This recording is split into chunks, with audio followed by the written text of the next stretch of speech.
আমাদের বয়স বাড়ার সঙ্গে সঙ্গে অনাক্রম্যতন্ত্র অর্থাৎ ইমিউনিটি সিস্টেম বা রোগ জীবাণুর বিরুদ্ধে ফাইট করার ক্ষমতা কমতে থাকে কেন, দুর্বল হয়ে যায় কেন?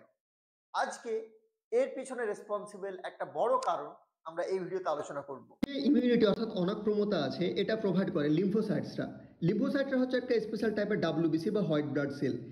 এই হোয়াইট ব্লাড সেল লিম্ফোসাইটগুলো দু ধরনের হয়, একটাকে বলি বি সেল, একটাকে বলি টি সেল। কেন বলি? কারণ এই লিম্ফোসাইটগুলো আলটিমেটলি সৃষ্টি হয় বোন ম্যারোতে, মানে আমাদের যে বোন ম্যারো আছে সেখানে সৃষ্টি হয়, কিন্তু বোন ম্যারোতে সৃষ্টি হওয়ার পরে বি সেলসের যেটা ম্যাচুরেশন হয়, যেটা ট্রেনিং হয়, সেটা বোন ম্যারোতেই হয় বলে এটাকে বি সেলস বলা হয়। কিন্তু টি সেলসের যেটা ম্যাচুরেশন আছে সেটা বোন ম্যারোতে সৃষ্টি হওয়ার পরে টি সেলসগুলো মুভ করে যায় থাইমাস গ্ল্যান্ডে, আর বলেই এদেরকে টি সেলস বলা হয়। তো এই থাইমাস গ্ল্যান্ডটা কি আর এরা কীভাবে আমাদের অনাক্রম্যতন্ত্রতে সাহায্য করে মেনলি সেই জিনিসটা আমরা দেখব। সো এই থাইমাস গ্ল্যান্ডটাকে কোথায় পাওয়া যায়? আমাদের দেহের যে একদম মাঝখানটা আছে না, আপার চেস্টের মাঝ বরাবর, ইস্টার্নামের জাস্ট পেছনে এবং হার্টের সামনের দিকে এটা প্রেজেন্ট থাকে। খুবই ইম্পর্টেন্ট কথা যে বাচ্চাদের ক্ষেত্রে কিন্তু এটা সব থেকে বেশি প্রমিনেন্ট থাকে, সব থেকে বেশি বড় থাকে। বয়স বাড়ার সঙ্গে সঙ্গে কিন্তু এটা ছোট হতে শুরু করে।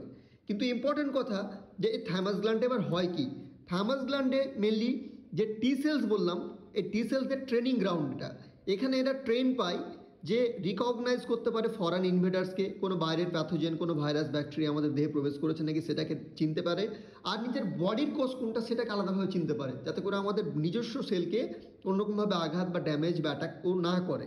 ঠিক আছে, এর পাশাপাশি ও শিখে অ্যাডাপটিভ ইমিউনিটি, মানে ধরো কোনো একটা ভাইরাস বা ব্যাকটেরিয়ার সঙ্গে ওর একবার দেখা হয়ে গেছে ছোটোবেলাতে, তাহলে ওকে কীভাবে ওর সঙ্গে ফাইট করতে হবে, ওকে মারতে হবে, সেটা কিন্তু মনে রাখে।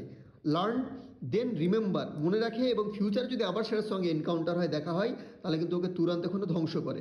তো এইভাবে কিন্তু অ্যাডাপটিভ ইমিউনিটি আমাদের প্রোভাইড করতে সাহায্য করে টি সেল। তো যেহেতু এটা বাচ্চাকালে সব থেকে বেশি অ্যাক্টিভ থাকে, সেহেতু বাচ্চার সময় না ওদেরকে অ্যালাউ করা উচিত বাচ্চাদেরকে একটা সেফ আউটডোর এনভায়রনমেন্টে, যে ওরা ডাস্ট বা মাইক্রোবসের সঙ্গে মোটামুটি করে খেলাধুলো করুক। ঠিক আছে, কারণ ওটা ওদের একটা লাইফ লং ইমিউনিটি বিল্ড করতে সাহায্য করবে। আদারওয়াইজ শুধু ঘরের মধ্যে ঢুকিয়ে রাখলে কিন্তু আলটিমেটলি ইমিউনিটিও ডিস্টার্বই হবে। সো তাহলে কি জানতে পারলাম আমরা, যে থাইমাস গ্ল্যান্ডটা বয়স বাড়ার সাথে সাথে কমতে, মানে ছোট হতে শুরু করে, ওখানে ফ্যাটি ডিপোজিশন শুরু হয়। তো যেহেতু ছোট হয়ে যায়, তাহলে নতুন টি সেলও তৈরি হওয়া কমে যাবে। টি সেল তৈরি হওয়ার কমার কথার অর্থ এটাই যে ইমিউনিটি সিস্টেম আস্তে আস্তে দুর্বল হতে শুরু করবে। তো ক্যান্সারের সংক্রমণের ঝুঁকি বাড়তে থাকে। আবার অটোইমিউনো যেগুলো রোগ আছে, যেমন আর্থ্রাইটিস হয়ে গেল, ডায়াবেটিস হয়ে গেল, এই অটোইমিউনো ডিসঅর্ডারগুলো কিন্তু বাড়তে থাকে। ভিডিওটা যদি ইনফরমেটিভ লেগে থাকে তাহলে অবশ্যই চ্যানেলটাকে ফলো করো, সাবস্ক্রাইব করো, ইনস্টাগ্রাম, ফেসবুক যেখানে দেখছো, ইউটিউব। R thank you.